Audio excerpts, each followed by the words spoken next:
Efforts at post-war reconstruction and ending the Hagbalahap rebellion succeeded during Ramon Magsaysay's presidency, but sporadic communist insurgency continued to flare up long afterward.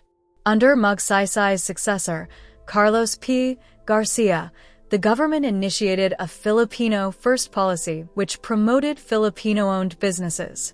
Succeeding Garcia, Diosdado Macapagal moved Independence Day from July 4th to June 12th, the date of Emilio Aguinaldo's declaration, and pursued a claim on eastern North Borneo. In 1965, Macapagal lost the presidential election to Ferdinand Marcos. Early in his presidency, Marcos began infrastructure projects funded mostly by foreign loans. This improved the economy and contributed to his re-election in 1969. Near the end of his last constitutionally permitted term, Marcos declared martial law on September 21, 1972, using the specter of communism, and began to rule by decree. The period was characterized by political repression, censorship, and human rights violations. Monopolies controlled by Marcos's cronies were established in key industries, including logging and broadcasting. A sugar monopoly led to a famine on the island of Negros. With his wife, Imelda, Marcos was accused of corruption and embezzling billions of dollars of public funds. Marcos's heavy borrowing early in his presidency resulted in economic crashes, exacerbated by an early 1980s recession where the economy contracted by 7.3% annually in 1984 and 1985. On August 21, 1983, opposition leader Benigno Aquino Jr., Marcos's chief rival, was assassinated on the tarmac at Manila International Airport. Marcos called a snap presidential election in 1986, which proclaimed him the winner, but the results were widely regarded as fraudulent.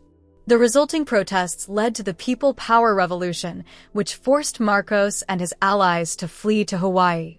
Aquino's widow, Corazon, was installed as president and a new constitution was promulgated. The return of democracy and government reforms, which began in 1986, were hampered by national debt, government corruption, and coup attempts. A communist insurgency and military conflict with Moro separatists persisted. The administration also faced a series of disasters, including the eruption of Mount Pinatubo in June 1991. Aquino was succeeded by Fidel V. Ramos, who liberalized the national economy with privatization and deregulation. Ramos's economic gains were overshadowed by the onset of the 1997 Asian financial crisis. His successor, Joseph Estrada, prioritized public housing but faced corruption allegations which led to his overthrow by the 2001 EDSA revolution and the succession of Vice President Gloria Macapagal Arroyo on January 20, 2001. Arroyo's 9-year administration was marked by economic growth, but was tainted by corruption and political scandals, including electoral fraud allegations during the 2004 presidential election. Economic growth continued during Benigno Aquino III's administration, which advocated good governance and transparency. Aquino III signed a peace agreement with the Moro Islamic Liberation Front, MILF, resulting in the Bangsamoro Organic Law establishing an autonomous Bangsamoro region, but a shootout with MILF rebels in Mamasapano delayed passage of the law. Growing public frustration with post-EDSA governance led to the 2016 election of populist Rodrigo Duterte, whose presidency saw the decline of liberalism in the country, albeit largely retaining liberal economic policies. Among Duterte's priorities was aggressively increasing infrastructure spending to spur economic growth, the enactment of the Bangsamoro Organic Law, an intensified crackdown on crime and communist insurgencies, and an anti-drug campaign that reduced drug proliferation, but that has also led to extrajudicial killings.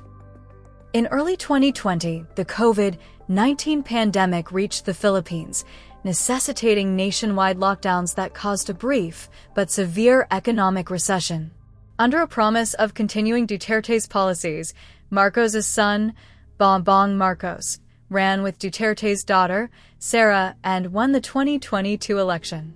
Marcos's renewal of a pro-U.S. foreign policy, however, has been viewed as a reversal of Duterte's cordiality with China, and territorial disputes in the South China Sea have since escalated.